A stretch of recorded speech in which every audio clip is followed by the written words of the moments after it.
I just want to keep it 100% and just kind of reflect on why black folks seem to not proactively think about shit until it's already happened and done. I happen to be scrolling through one of my Facebook timeline feeds, and um, I see this post that they're, I guess, I don't know, proposing a street named after Chandra Bland. And I don't know how many remember or the specifics about the case.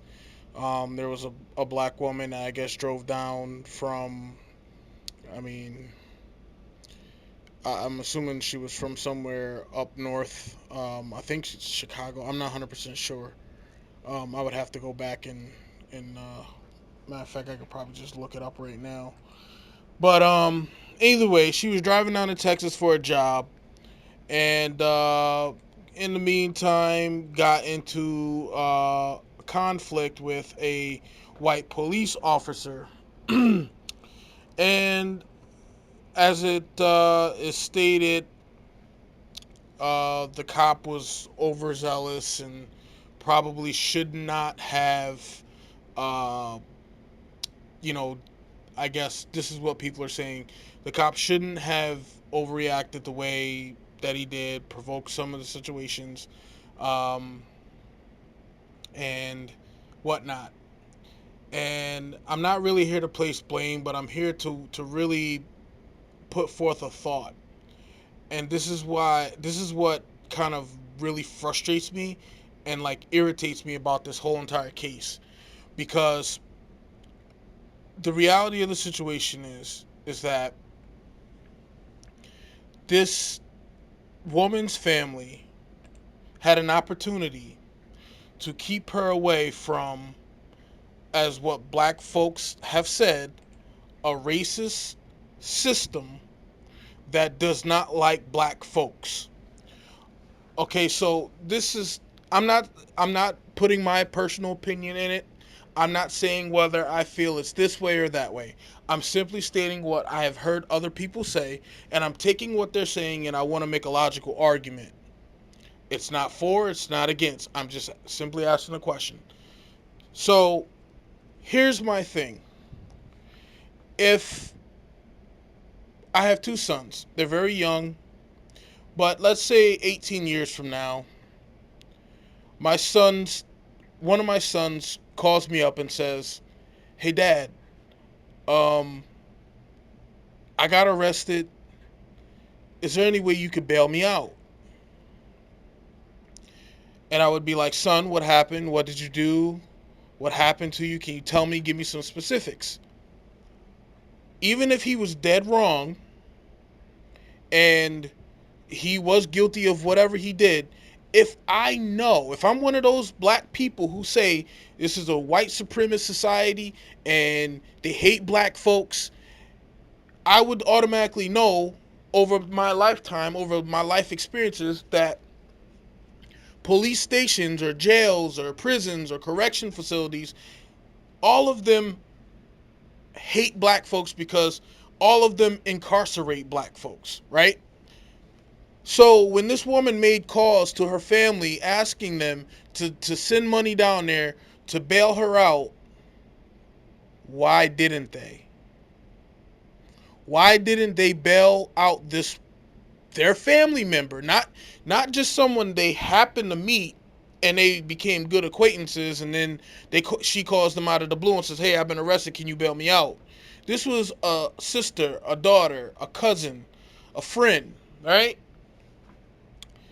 And my question is, black folks don't like to reflect, only like to reflect on shit after it's already happened. But they don't reflect on certain things that could have prevented the situation from happening. Case in point, you have a lot of women out here who were frivolous with their vagina. They gave it to Tom, Dick, and Harry.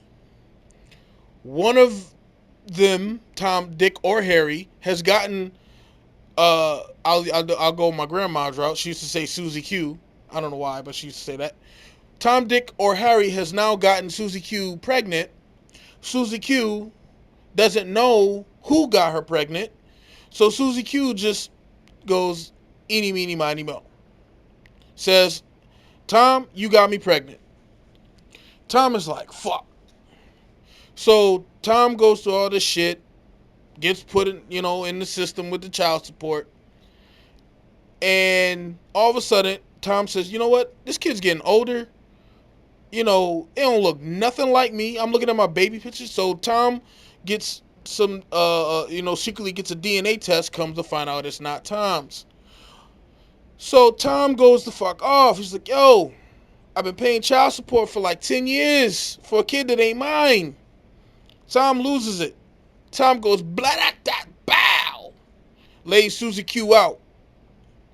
Everybody just be like, oh, Susie Q was such a great mom. Susie Q, everyone loves Susie Q. She was just so educated. She had more degrees than a thermometer. Oh, Susie Q's gonna be missed. And everyone demonizes Tom.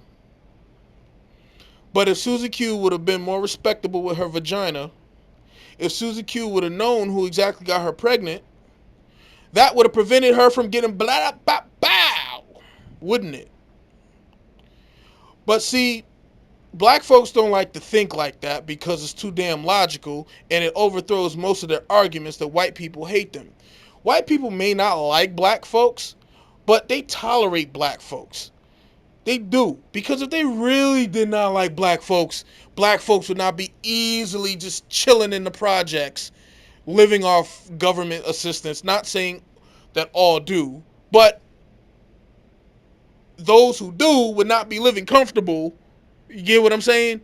So I just don't understand why all these I guess you would call pro-black people never bring up that point of conversation. When she called them, why didn't they bail her out? They know this system hates black folks, right? White supremacy.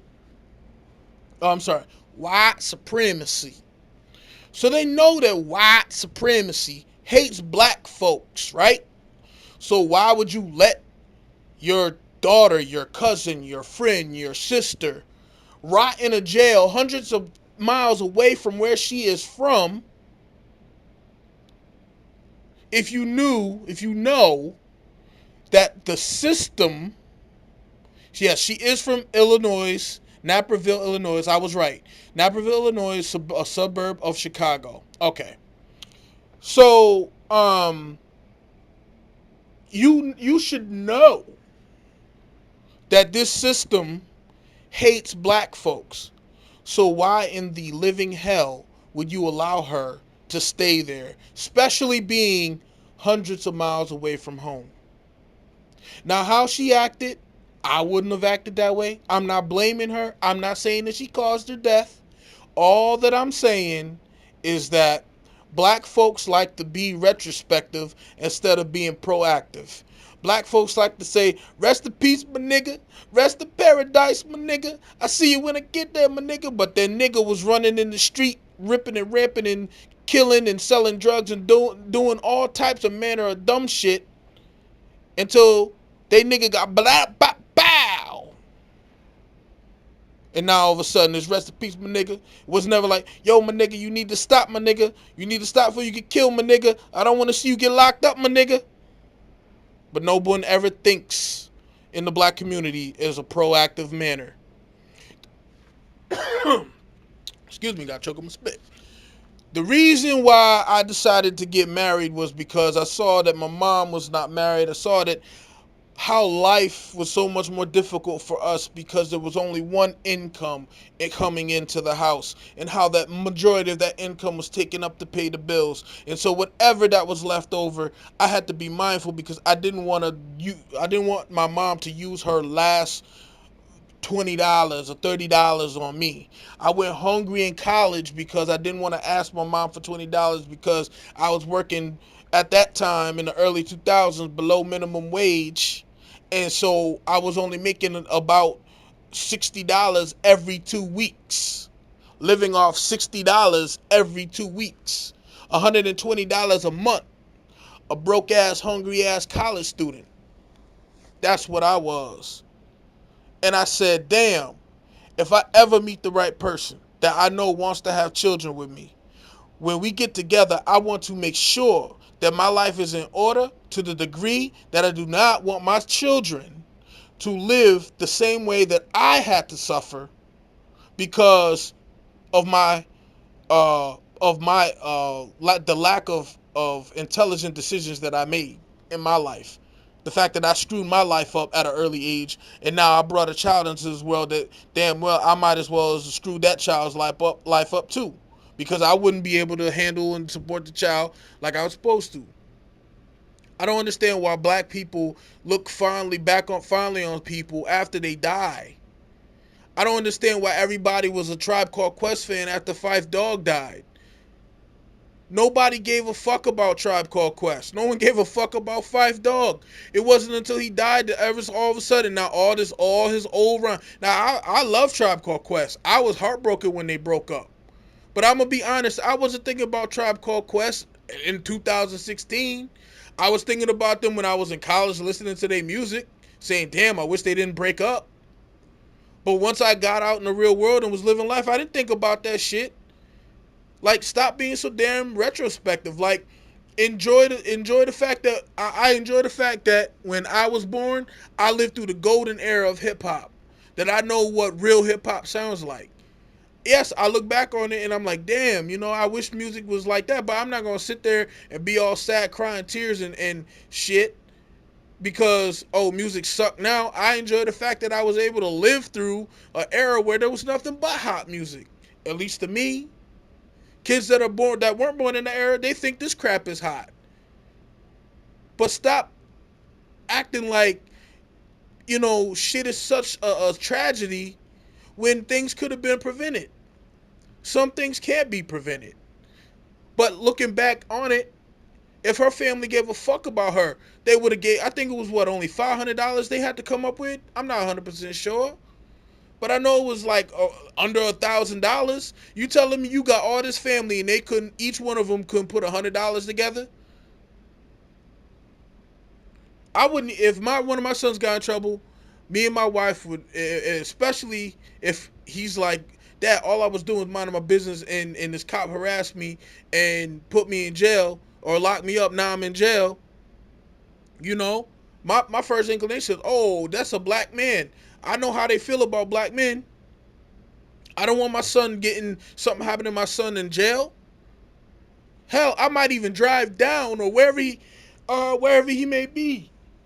I might drive there and bring the money myself so that I know that he's in my custody once I bail him out. Especially if it's some backwood down south area. But black folks don't like to be proactive. They don't like to think about shit. It's like this. They have a cousin in their family that has problems. They know this person has problems. Struggling with drugs, struggling with prostitution, struggling with alcohol, struggling with abusive relationships. All of a sudden, one of those things catch up to them. They're like, oh, rest in peace, my cuz. I love you, cuz. Miss you, cuz. Or that's my sister. I miss my sister. I love my sister. Yeah, you miss and love this motherfucker so much that you sat there and let the issue that they struggled with consume them. Now, I understand to a degree when someone is battling addiction, it's very difficult to try and stop them. You know what I'm saying? Sometimes it takes control of their life. That's just the reality of the situation. But to sit there and act like you just gonna miss them, like, come on. Because you even washed your hands with the situation when you like, look, I done tried to help this motherfucker 3 times and he still or she still keep doing the same shit. You wash your hands of it.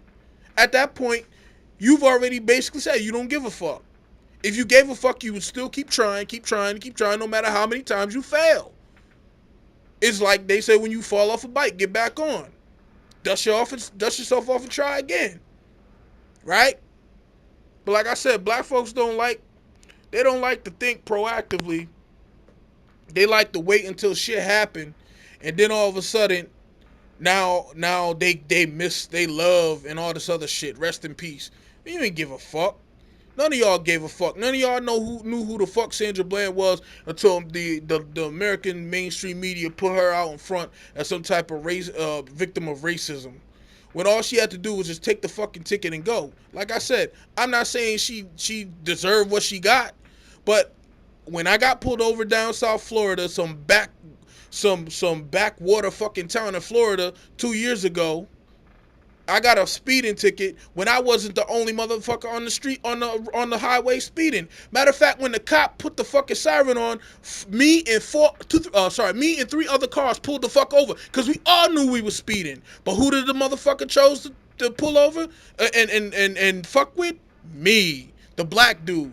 You know what I didn't do? I asked the cop questions. When the motherfucker started getting irritated, wouldn't answer none of my questions, I left the shit alone. Said, fuck it, just give me the ticket so I could be on my fucking way. I didn't sit there and try to antagonize the fucking cop because I knew what was going to happen and it wouldn't have ended well for my black ass. I had another situation in New York, right over there in Waterville. I pulled up in front of the Bank of America ATM over there. Motherfucker gonna roll up on me, talk about, yo, you know there not supposed to be no parking over it. Like, mad unprofessional, white dude, but you know, mad unprofessional, right? So he's just barking on me. Then he starts trying to say, what are you, stupid? And I'm like, I'm moving the car, officer. That's all I said. And I pulled off. I went around the block, and I parked in the parking lot. Now, he didn't say shit to the car that pulled off just before me, but when he saw me, he said something to me. It's about being smart. It's about analyzing the fact that you're outnumbered. No matter where you go, you're outnumbered. You can't argue their law against you because they will always adjust their law to convict you. So just be wise and don't even get yourself involved in shit like that. Therefore, you don't have to look back with lamentations about, damn, I wish I wouldn't have done that. But like I said, black people don't like to think proactively. They just like to play the victim and get mad when shit happens to them because they're being stupid. I understand I can't argue the law with a cop.